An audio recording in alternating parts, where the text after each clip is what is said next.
এই মাছৰ পোনা নাৰ্ছিং কৰিব পাৰোঁ।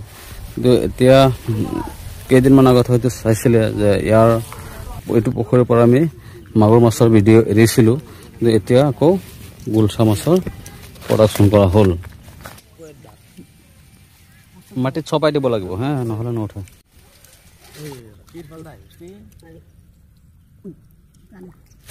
মই কিন্তু ভাবাই নাছিলোঁ যে ইমান প্ৰডাকশ্যন, শিঙি মাছৰ প্ৰডাকশ্যন হয়, কিন্তু এইটো কেনেকুৱা ধৰণৰ প্ৰডাকশ্যন হ'ল মই নিজেই গম পোৱা নাই। 4 লাখ যদি পোনা হয়, স্পনটো বেছি দিয়া আছিলে, আৰু বেছি হ'ব লাগিছিলে, কিন্তু যি প্ৰডাকশ্যন দেখা পাইছোঁ সি হয়তো আইডিয়া কৰিব পৰা নাই। আমাৰ আইডিয়াত 5 লাখ হ'ব লাগে, কিন্তু সি কৈছে 4 লাখ। কাৰটো সঁচা হয়, আমি মাছ বিক্ৰী কৰিলেহে গম পাম। এই পুখুৰীটোত যদি 5 লাখ মাছৰ পৰা 5 লাখ, এতিয়া যেনেকুৱা ধৰণৰ প্ৰডাকশ্যন হৈছে ছেকেণ্ড বাংলাদেশ বুলি ক'ব পাৰিম। এতিয়া আৰু বাংলাদেশৰ ওপৰত নিৰ্ভৰ কৰিব নালাগে, কেলকাতাৰ ওপৰত নিৰ্ভৰ কৰিব নালাগে। কেলকাতাতো শিঙি মাছৰ, লোকেল মাছৰ মানে প্ৰডাকশ্যন ইমান নাই। আমাৰ ইয়াত যিমান প্ৰডাকশ্যন হয় কেলকাতাত সিমান নহয়।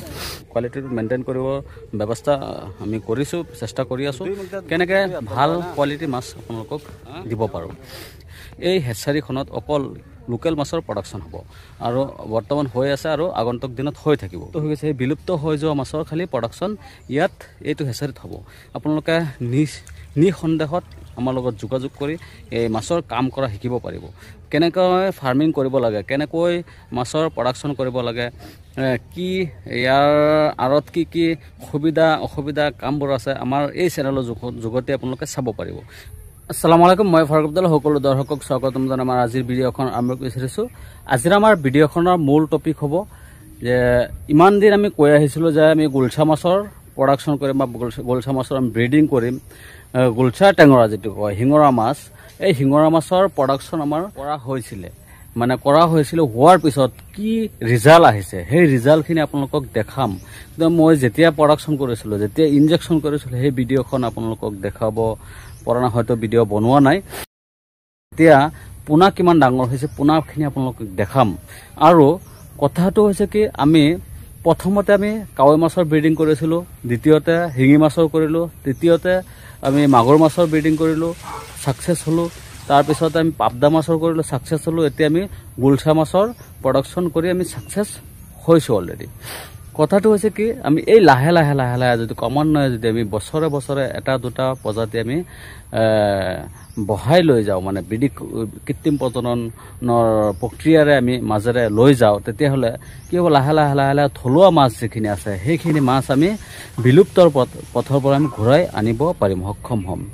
সেইটোৰ কাৰণে আমি বহুত চেষ্টা চলাই আছোঁ, বহুত গৱেষণা, বহুত চিন্তা চৰ্চা কৰি আছোঁ, বহুত ৰিচাৰ্চ কৰি আছোঁ, কেনেকৈ কি কৰিব পৰা যায়। আমি আগন্তুক দিনত মই ভাবিছোঁ যে আমি খৰিয়া মাছ, এইখিনি আমি খৰিয়া মাছৰ ওপৰতো চৰ্চা কৰি আছোঁ, কেনেকৈ ব্ৰিডিং কৰিব পাৰোঁ, কেনেকৈ আমি প্ৰজনন কৰিব পাৰোঁ, কৃত্ৰিম প্ৰজনন আমি চেষ্টা কৰি থাকিম। অহা বছৰ হয়তো খৰিয়া মাছৰ হ'ব পাৰে। এই ভিডিঅ'ত মই এইখিনি খালি কৰিছোঁ, ইংগিত দি দিছোঁ। মানে কথাটো হৈছে কি, মই চেষ্টা কৰি আছোঁ। এতিয়া কথাটো হৈছে কি, আমাৰ পোনাবিলাক কেনেকুৱা ধৰণৰ প্ৰডাকশ্যন হৈছে, কিমান ডাঙৰ হৈছে, হিউজ পৰিমাণ প্ৰডাকশ্যন হ'ল না কম পৰিমাণ হ'ল, মানে এইখিনি আপোনালোকক দেখাম।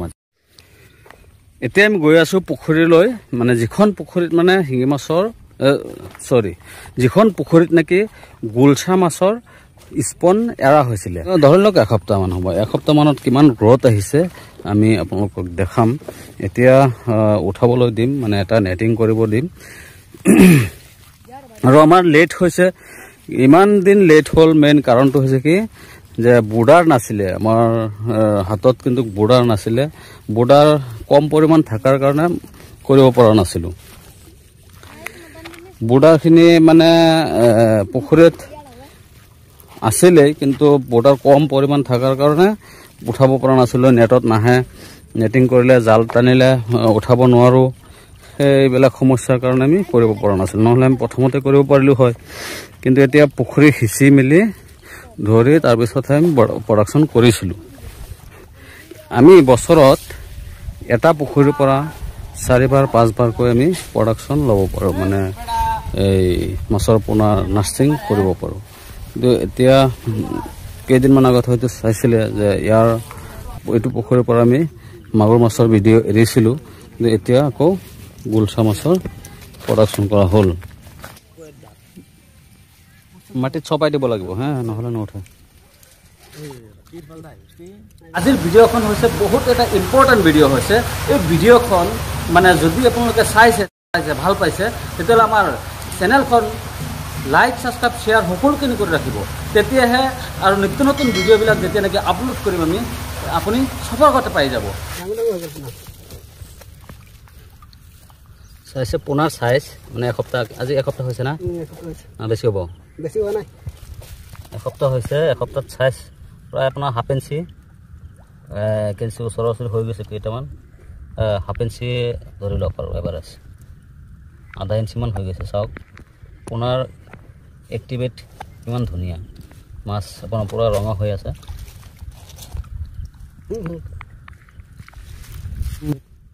এতিয়া নতুনকৈ প্ৰডাকশ্যন কৰিছোঁ মই ইমান আইডিয়া কৰিব নোৱাৰিম কিমান মাছ হ'ব লাগে যিমানখিনি উঠিছে গুলচা মাছৰ স্পন বা পোনা এইবিলাক মানে পটককৈ নেটত নুঠে মাটিত কামুৰি বহি থাকে সেইটো কাৰণে হয়তো কিমান হ'ব মই আইডিয়া দিব নোৱাৰিম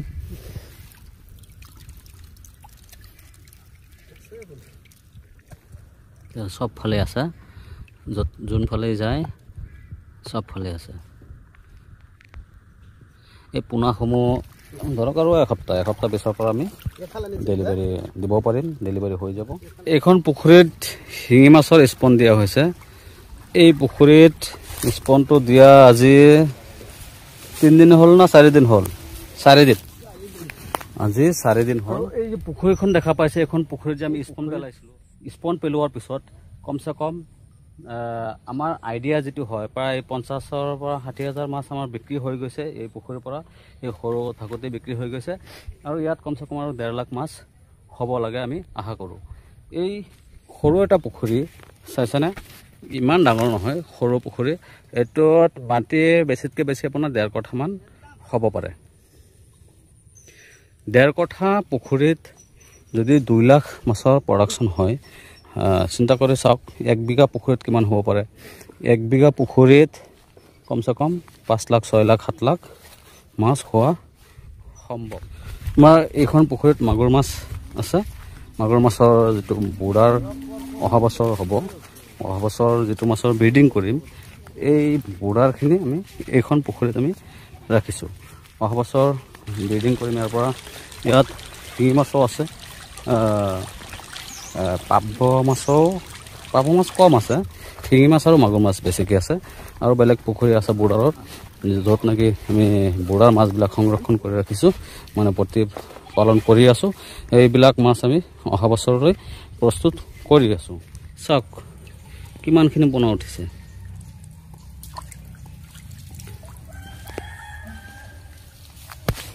মই জুম কৰিহে দেখাই আছোঁ মানে কমসে কম 2-3 হাজাৰ পোনা উঠি গৈছে না বেছি হয় ঠিক নাই এৰি দিয়া আৰু পোনাটো বয়স মাত্ৰ 10 দিনমান হ'ব না পুখুৰী চাই আছে এইখন পুখুৰীত এনেকুৱা ধৰণৰ হাই লেভেলৰ প্ৰডাকশ্যন হৈ গৈছে হিউজ পৰিমাণ প্ৰডাকশ্যন য'ত নেকি আমি নিজেও কল্পনা কৰিব পৰা নাছিলোঁ যে ইয়াত ইমান প্ৰডাকশ্যন হ'ব পাৰে এইখন পুখুৰীত আমি 3.5 লিটাৰ আমি স্পন দিছিলোঁ দিয়াৰ পিছত কি প্ৰডাকশ্যন হয় আৰু এটা পুখুৰীত কিমান প্ৰডাকশ্যন হ'ব পাৰে জাষ্ট আপোনাৰ নেট কৰিছে উঠাইছে চাওক ইয়াত কমসে কম 4,000-5,000 মাছ হৈ যাব লাগে মানে ইমান সৰু সৰু মাছ এখন পুখুৰীত বেলেগ জেগাত এটা দিয়াচোন চাওক ইয়াত দিয়া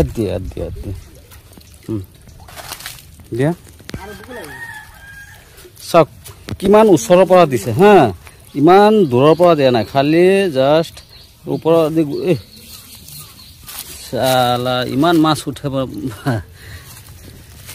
মই কিন্তু ভাবাই নাছিলোঁ যে ইমান প্ৰডাকশ্যন শিঙি মাছৰ প্ৰডাকশ্যন হয় কিন্তু এইটো কেনেকুৱা ধৰণৰ প্ৰডাকশ্যন হ'ল মই নিজেই গম পোৱা নাই এইটো পুখুৰীত কিমান হ'ব পাৰে তোমালোকে কোৱাচোন আইডিয়া 4 লাখ 5 লাখ 3-4 লাখ হৈ যাব লাগে 3-4 লাখ 4 লাখ যদি পোনা হয় স্পনটো বেছি দিয়া আছিলে আৰু বেছি হ'ব লাগিছিলে, কিন্তু যি প্ৰডাকশ্যন দেখা পাইছোঁ সি হয়তো আইডিয়া কৰিব পৰা নাই। আমাৰ আইডিয়াত 5 লাখ হ'ব লাগে, কিন্তু সি কৈছে 4 লাখ।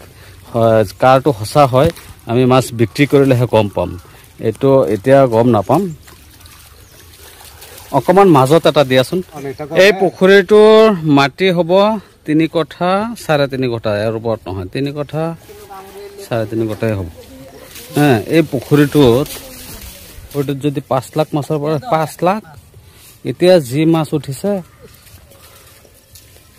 এতিয়া মাজত দিছে, এতিয়াতো ইমান উঠা নাছিলে, কিন্তু মাজত যিমান উঠিছে, এতিয়া যেনেকুৱা ধৰণৰ প্ৰডাকশ্যন হৈছে ছেকেণ্ড বাংলাদেশ বুলি আমি পাৰিম। এতিয়া আৰু বাংলাদেশৰ ওপৰত নিৰ্ভৰ কৰিব নালাগে, কলকাতাৰ ওপৰত নিৰ্ভৰ কৰিব নালাগে। কলকাতাতো শিঙি মাছৰ লোকেল মাছৰ মানে প্ৰডাকশ্যন ইমান নাই। আমাৰ ইয়াত যিমান প্ৰডাকশ্যন হয় কলকাতাত সিমান নহয়, কিন্তু বাংলাদেশত আমাতকৈ আৰু বেছি প্ৰডাকশ্যন হৈ আছিলে। কিন্তু এতিয়া বৰ্তমান সময়ত যি প্ৰডাকশ্যন আমাৰ এইখন পুখুৰীত হৈছে আৰু এটা পুখুৰীত তেনেকুৱা হৈছে, যদি প্ৰত্যেকটা পুখুৰীত আমি তেনেকুৱা প্ৰডাকশ্যন ল'ব পাৰোঁ, প্ৰডাকশ্যন হয়, তেতিয়াহ'লে আৰু বাংলাদেশৰ যিটো নাম সুনাম সেইটো হয়তো আমাৰ ইয়াত অসমতো আমি লৈ আহিব পাৰিম। কোনো জেগাত যাব নালাগে, আমাৰ এই অসমতেই কম দামতেই পোনা বিক্ৰী হোৱাৰ সম্ভাৱনা হৈছে। আমি কম ৰেটতেই পোনা বিক্ৰী কৰিম, আৰু হয়তো আমাৰ পৰা যিবিলাক মানুহে স্পন লৈ যাব তেখেতসকলেও পোনা বনাই বিক্ৰী কৰিব পাৰিব। বন্ধুসকল, আপোনালোকে যদি মাছৰ ফাৰ্মিং কৰিব ভাবি আছে, লোকেল মাছৰ ফাৰ্মিং কৰিম, তেতিয়াহ'লে আমাৰ লগত যোগাযোগ কৰিব। স্ক্ৰীনত হয়তো নাম্বাৰটো দিয়াই হৈছে, ফোন নম্বৰত যোগাযোগ কৰি মাছৰ পোনা লৈ যাব পাৰিব। যদি আপোনালোক আহিব পৰা তেনেকুৱা অৱস্থা নাথাকে, আপুনি আহিব নোৱাৰে, তেতিয়াহ'লে ডেলিভাৰী কৰাও আমি ব্যৱস্থা কৰি দিম। যদি আপোনাৰ বিশ্বাস আছে তেতিয়াহ'লে আপুনি মাছৰ পোনা লৈ যাব পাৰিব। আৰু আপুনি মাছ ঘৰত যেতিয়া পাবগৈ, পোৱাৰ পিছত আপুনি নিজে কাউণ্ট কৰি ল'ব পাৰিব, কোনো ধৰণৰ সন্দেহ নাই। আমি মাছ ইয়াৰ পৰা কম দিওঁ, আৰু মাছৰ কোৱালিটিও কোনো ধৰণৰ মানে বেয়া নকৰোঁ। কোৱালিটিটো মেইনটেইন কৰিব ব্যৱস্থা আমি কৰিছোঁ, চেষ্টা কৰি আছোঁ, কেনেকৈ ভাল কোৱালিটি মাছ আপোনালোকক দিব পাৰোঁ। আমি সেইখিনি চেষ্টা আমি কৰি আছোঁ। আছাম ফিছ হেচাৰী, মানে আমাৰ হেচাৰীখনৰ নাম হৈছে আছাম ফিছ হেচাৰী। এই হেচাৰীখনত অকল লোকেল মাছৰ প্ৰডাকশ্যন হ'ব, আৰু বৰ্তমান হৈ আছে, আৰু আগন্তুক দিনত হৈ থাকিব। কিন্তু লোকেল মাছ, যিবিলাক মাছ নেকি থলুৱা মাছ, এই থলুৱা মাছ যিবিলাক বিলুপ্ত হৈ গৈছে, সেই বিলুপ্ত হৈ যোৱা মাছৰ খালি প্ৰডাকশ্যন ইয়াত এইটো হেচাৰীত হ'ব। আপোনালোকে নিঃসন্দেহত আমাৰ লগত যোগাযোগ কৰি এই মাছৰ কাম কৰা শিকিব পাৰিব। কেনেকৈ ফাৰ্মিং কৰিব লাগে, কেনেকৈ মাছৰ প্ৰডাকশ্যন কৰিব লাগে, কি ইয়াৰ আঁৰত কি সুবিধা অসুবিধা কামবোৰ আছে, আমাৰ এই চেনেলৰ যোগতে আপোনালোকে চাব পাৰিব। আৰু যদি আপুনি ঘৰত আহি পেলাই আপোনালোকে জানিব পাৰিব কেনেকৈ ফাৰ্মিং কৰিলে কি হ'ব, গোটেই তথ্যবিলাক আমাৰ পৰা ল'ব পাৰিব। যিহেতু আমি ছাকচেছ হৈছোঁ, আপোনালোকেও ছাকচেছ হ'ব নিশ্চয়, ইয়াত কোনো সন্দেহ নাই।